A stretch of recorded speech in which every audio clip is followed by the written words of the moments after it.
Bonsoir, voici les titres que nous développerons dans cette édition. Ligne à grande vitesse, 2 rapports relancent le débat sur l'utilisation du réseau existant au détriment d'une ligne nouvelle. Nous écouterons la réaction des 2 camps. Mobilisation et sensibilisation à l'initiative des motards en colère. Avant l'été, une période particulièrement accidentogène. Et puis d'où viennent les fleurs des parterres et jardins toulousains? Élément de réponse et découverte avec les portes ouvertes au cerf municipal. Les conclusions de Jean-Louis Bianco et Jacques Oxiette doivent éclairer le gouvernement sur les réformes prioritaires du ferroviaire français. Quelques pistes font frissonner les défendeurs du tout ligne à grande vitesse, les LGV. Les 2 rapporteurs préconisent l'amélioration du réseau existant, travaux moins coûteux. Martin Malvy rappelle que la LGV Paris-Toulouse n'en est plus à ce stade de réflexion. Si nous nous sommes décidés à intervenir financièrement sur le tracé entre Tours et Bordeaux, c'est parce que nous avons considéré un itinéraire unique qui est Paris-Tours, Bordeaux-Toulouse. Lorsque certains laissent entendre qu'on pourrait abandonner les projets qui ne sont pas engagés, nous répondons, notre projet, il est engagé. Et le président de région de souligner la nécessité de désenclaver Toulouse et d'alléger la ligne existante. Tout faux, répond François Simon, l'opposant au projet LGV met en avant les préconisations du rapport Oxiette, des trains plus rapides sur une ligne existante renforcée. Martin Malvy ne veut pas reconnaître une chose, c'est que des trains à grande vitesse peuvent rouler à 220-250 km/h, comme ça se fait dans d'autres pays, au hasard l'Allemagne. Quant aux trains de marchandises, eh bien, il y a toute une volonté politique à développer, qui n'est pas là actuellement, et qui permettrait à ce moment-là de les faire rouler la nuit. Le projet de réforme ferroviaire français sera débattu à la fin 2013, et l'incertitude financière pèsera lourd au moment de réseau gardé ou pas. Redoubler de prudence sur sa moto en 2013, c'est le message que veut faire passer la Fédération française des motards en colère. 4 d'entre eux ont déjà été tués sur les routes toulousaines depuis le début de l'année. Une opération de prévention qui permet de revoir les règles de base du bon motard. Respecter le code de la route, c'est le plus simple. Y a des vitesses à respecter, mais surtout il y a une façon de se tenir et ensuite un respect simplement des autres usagers. La route c'est un lieu de partage, elle appartient à personne, elle est à tout le monde. Prise de conscience générale autour de la sécurité à moto, motards et assureurs se sont unis pour redoubler de vigilance. Leur priorité, éviter que de jeunes détenteurs du permis roulent sur de gros cylindrés. C'est normal de pas assurer un jeune qui est inexpérimenté sur de tels engins. Voilà, il doit se faire avant de l'expérience sur des véhicules qui sont déjà largement puissants. Et là, par la suite, il pourra prétendre à tous les bolides de la Terre, s'il le veut. Et surtout, s'il aime la vitesse, il y a des circuits adéquats pour faire ça et pas faire ça sur la route, bien entendu. Donc on a un devoir de prévention routière également, à notre niveau, tout simplement. Les motards se donnent rendez-vous samedi 4 mai, boulevard d'Atlanta, pour une balade en 2 roues qui les mènera jusqu'en Ariège. Une quarantaine de salariés du site toulousain de Sanofi à Paris aujourd'hui. Ils ont décidé de s'inviter à l'Assemblée générale des actionnaires en début d'après-midi. La direction a présenté son bilan et a voté le montant des dividendes de chaque actionnaire. En tout, ce sont 3,660 milliards d'euros qui doivent être distribués. Une somme qui heurte les salariés au regard du montant alloué à la recherche du groupe pharmaceutique dans le monde entier, seulement 4,5 milliards.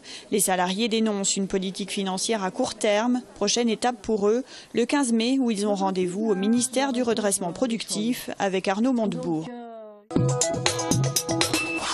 Le nombre de demandeurs d'emploi en Midi-Pyrénées a augmenté de plus de 10% en l'espace d'1 an, ce qui nous placerait dans le peloton de tête des régions qui enregistrent le plus fort taux de chômage avec 231 200 personnes inscrites.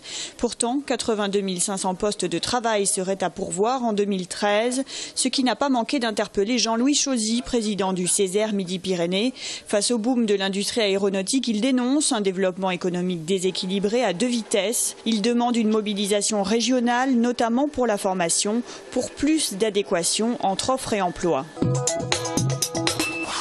Rugby, la 26e et dernière journée de la phase régulière du top 14. Le Stade Toulousain défie Grenoble. Un match sans enjeu mais particulièrement marquant pour 4 joueurs de l'effectif de Guinoves. Ils sont en effet 4 à faire leurs adieux au club rouge et noir à la fin de la saison. Josion, Poux, Burgess et Botta.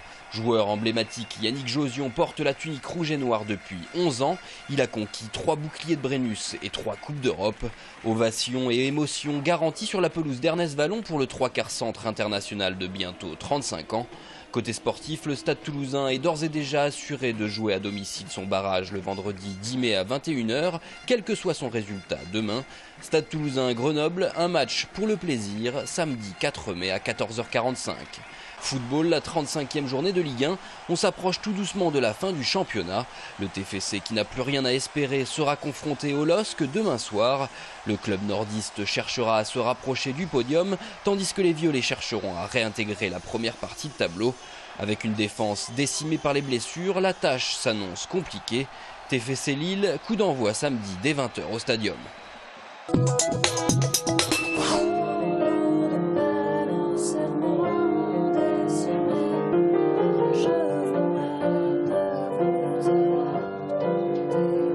Messia est l'une des 60 artistes programmées à Alors Chante cette année. Elle sera sur la scène du théâtre de Montauban le 10 mai. Son album, entre Dominique A et Françoise Hardy, fait la part belle à l'intime, une atmosphère à recréer sur scène. C'est une étape du travail scénique, d'arriver à trouver l'équilibre entre les instruments, entre les voix aussi, pour restituer l'essence des titres. Voilà. Alors ça va, dans mon cas, ça va du piano-chant, comme sur l'album, jusqu'à des choses plus arrangées, parce qu'il y a aussi de la rythmique, voilà, ça groove aussi. Bébé Brune, Olivia Ruiz, section d'assaut et trio sont les têtes d'affiche de cette 28e édition du festival qui se déroulera du 6 au 12 mai. Un hommage tout particulier sera rendu à Léo Ferré, disparu il y a 20 ans. Ça sera un petit peu le fil conducteur de l'histoire, puisque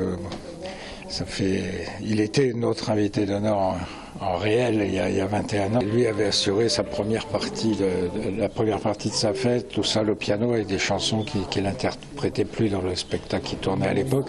Ça a été des grands moments. Cet hommage réunira Kali, Yves Jamais ou encore Nilda Fernandez et se déroulera le 7 mai à Eurythmie. Durant le festival, 6 groupes de la région se produiront sur scène. Strange Enquête, Boulevard Désert ou encore Big Flo et Oli. Des serres datant de la fin du 19e siècle, une glycine de plus de 50 ans. C'est dans ce cadre, à quelques mètres du pont des Demoiselles, que travaillent les 22 agents des serres municipales de Toulouse. C'est un cadre superbe, on voit les plantes évoluer et puis tout d'un coup ça éclot, on a les fleurs, là, et d'ici 15 jours ce sera tout en fleurs. Les 4 et 5 mai prochains, les serres seront ouvertes au public. Une fois par an, les Toulousains peuvent apprécier les 150 variétés de plantes cultivées et entrer dans le conservatoire de la violette. Il abrite plus de 100 sortes différentes de la fleur emblématique de Toulouse, dont cette violette australienne retombante.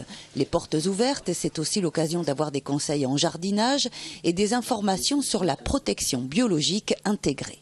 Ça fait quelques années que la PBI est mise en place, donc, et de plus en plus, là, on cherche des insectes qui soient prédateurs de ces insectes qui détruisaient les plantes. On amène des larves de coccinelle ou des chrysopes ou des choses comme ça qui vont détruire ces pucerons ou ces cochonilles. 15 000 visiteurs sont attendus sur les 2 jours de portes ouvertes.